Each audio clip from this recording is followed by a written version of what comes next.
Greetings! I'm Tantus Narvan Dracovin, Lord and Emperor of the Dracovin Empire, and welcome. It's time to talk about Shadowrun again. It's time for that cyberpunk action with magic, mystery, and a future that's a little bleak, not too bad. Today we're going to talk about the attributes. So there are actually 12 attributes, sort of 12. 4 of them are special and 8 of them are the normal ones you'd get. There's the physical and the mental attributes. So let's talk about physicals first.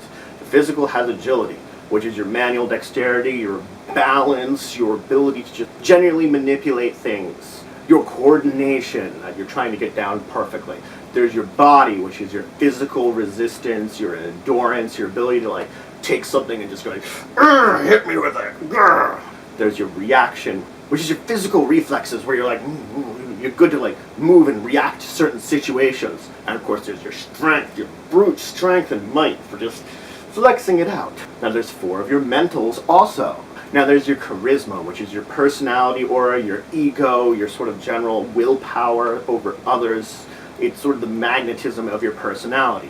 There's intuition, which is your ability to assess a situation, sort of is the mental side of that reaction. One is more of a physical movement, this is sort of the mental, you can assess situations, sort of understand it, you can intuit what's going on. Your logic, your raw brain power, your memorization, your knowledge, and of course your willpower, which is controlling your emotions and controlling your urges. It's how well you're not becoming an alcoholic or using drugs or doing bad things. It's how well you control yourself in certain circumstances. Now let's talk about the special attributes. As I said, there's 4 at maximum you're going to have as a character, but really there's 5 I'm going to talk about. So let's talk about them. There's of course edge. Edge is your overall luck. I've talked about it a little bit before, but it's your luck. It's the will of the gods for you not to get in bad circumstances, or on the other end it could be the will of the gods or the will of the universe that you do get into bad circumstances if you have really low edge. That's the sort of difference between it. Edge tells you how much the universe likes you in a way, because when you get to use it, you're saving yourself a lot of heartache and trouble. Hence why it's a very good score to have. Not necessary, but I always like to have at least an average one. Then there's essence. Essence is something you're not choosing at all. Your essence starts at 6, automatically. Essence is your life force, your body's wholeness. Things like cyberware, bioware, certain types of problems with magic, things like this, things that go bad and mess around with your soul, almost you could say, or your connection to your body, as in things like cyberware and bioware, they reduce your essence, and you can't go below 0 under normal circumstances. Player characters shouldn't go below 0. There are creatures in the world that do, but there are horrible monstrosities which are barely human, and you really can't play one of those in a normal game. So you won't go below 0 because you'll just die. Unless there's certain circumstances, what I talked about, you die. That's it. 0 is death. So you have to balance out the cyberware and bioware in your body with your essence. I'll explain how that works later on when you're thinking about purchasing it and how it works with reducing your essence. But just think about it this way, is I still want to have at least some essence. Your initiative, that's the next attribute. It's a derived stat. Your initiative is a combination of your intuition plus your reaction. The mental and physical sort of sides of how you can react to a situation makes your initiative. So it's another one that you're not choosing for yourself in a way. Well, you are, because you chose your intuition and reaction, but added together is what makes your initiative. And the last is 2, which are both optional. You can only have one at a time. You are never allowed to have both of them. But if you choose to have one of them, that's it, that's what you get. They're magic and resonance. Magic, of course, is a score if you're being a magic user. I'll explain a little bit in between 4th and 5th edition how you choose to be a magic user, but once you do, you get a magic score. It starts at 1, and you can spend points to get higher. Resonance is for technomancers. I haven't talked a lot about the systems of internet in Shadowrun, but there's the Matrix. Yes, it sounds just like that movie, but yes, it was also named that before that movie. Shadowrun is older than the Matrix movies, so Shadowrun had the name Matrix first. Granted, Shadowrun borrows a lot from various novels in the cyberpunk genre, and hence where it gets some of its terms and some of its concepts, combining that with fantasy and magic, but you just have to think of it that way. They call it the Matrix. Normally you need some kind of implant, some kind of computer that might be really small, something like that that can get you online, so to say, can connect you to the Matrix. Technomancer just does it. They're born with the ability to connect online. Resonance is the measurement of how well they can do that, how well their mind connects to the Matrix on its own. Higher resonance you have, the better. Now both magic and resonance can technically go above 6, something called initiation. It's something you don't do at character creation, it's something you do later on. Both of them get initiation. I will talk about it later on when I talk about magic and I talk about matrix rules, because technomancers are under the same matrix rules that hackers are. A lot of it's the same, but some of it's different. Anyway, so let's move on. Now that we know all these ability scores, let's talk about taking them. Now I'm not going to talk about directly, at least for 4th edition, taking magic resonance, just because it's another part of the rules which you have to take something to get. And I'll explain what that is. It's one of the last things you're going to be choosing. Qualities, negative and positive. I haven't talked about them at all. I'll give you a little summary of them. We'll talk about them more when it comes up. But qualities are something that you positive cost points, negative gives you points. Positive qualities include the ones to become a mage, any kind of magic user, and a technomancer. So if you want to take that, you might want to talk about your GM early on, and he'll let you know how many points it costs. It's in the book. I will go over the exact point costs when I talk about these things in more detail, but think about it that way.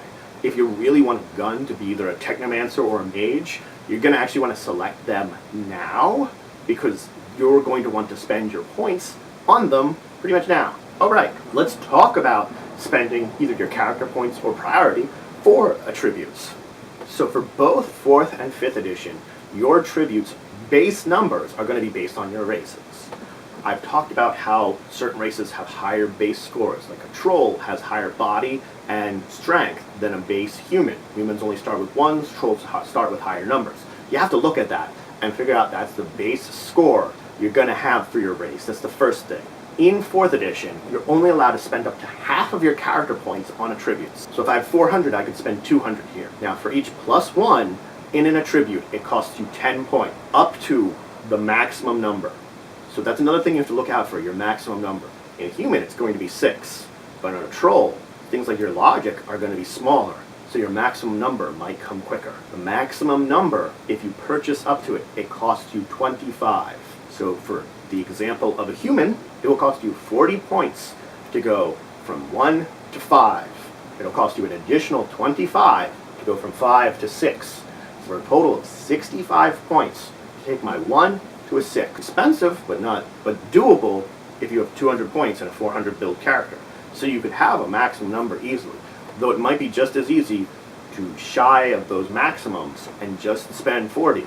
I could spend 40 on 5 of my stats. 3 tanky stats would have 1, and 5 really great stats at 5. You could balance it out a little bit more. It's up to you how you want to spend it, but at this point in time, for your 8 physical and mental attributes, half your points.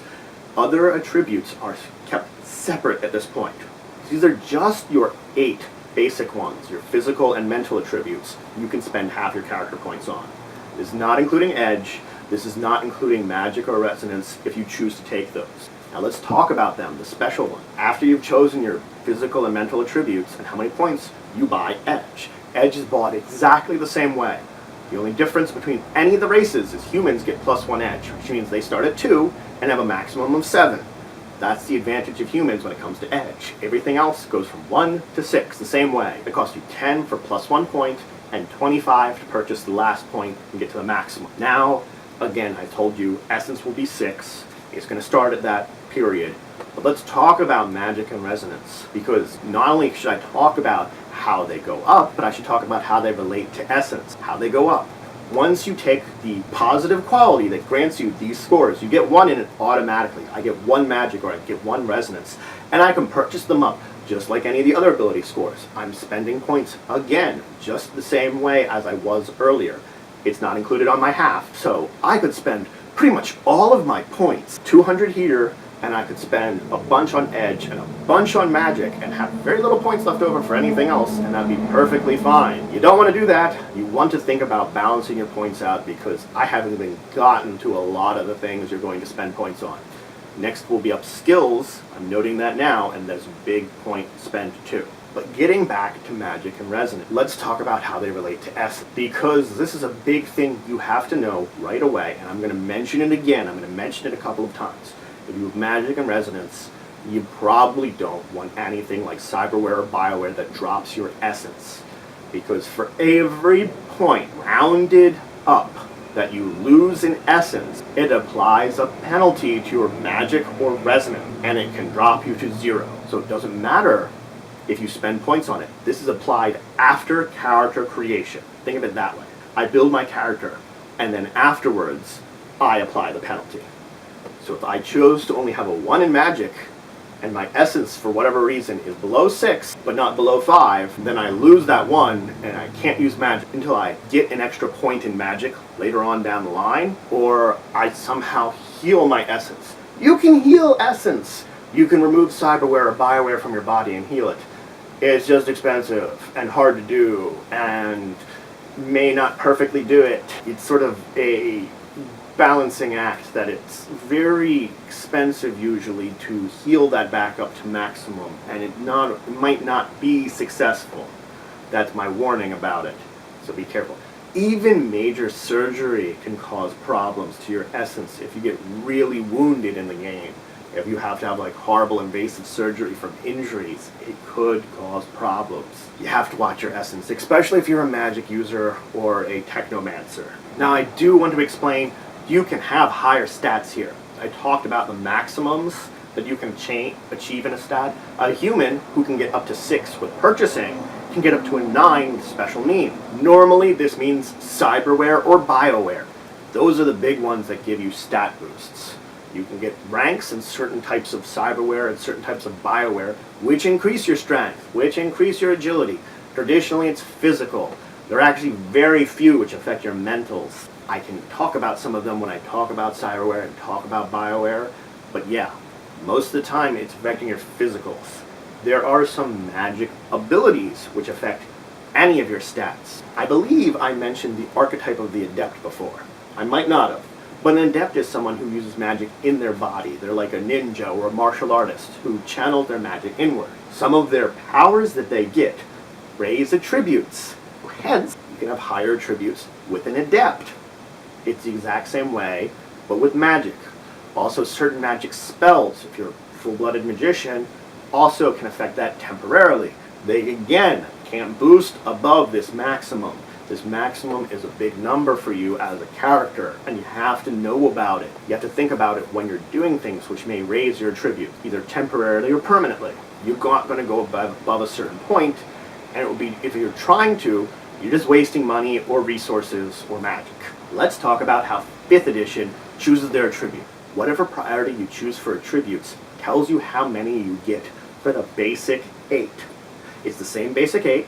It's just my priority tells me how many points I have to spend on one of those 8 scores. They all start at 1 again. It's just maybe I have 20, maybe I have 24.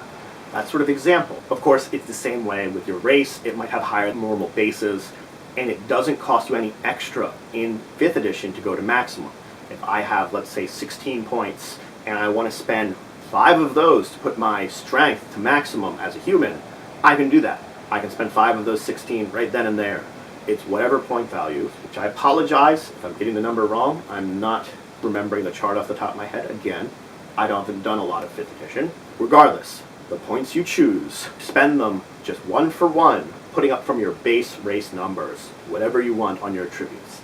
Again, they have special attributes too. They choose them differently. First off, your race determines how many basic special attribute points you have.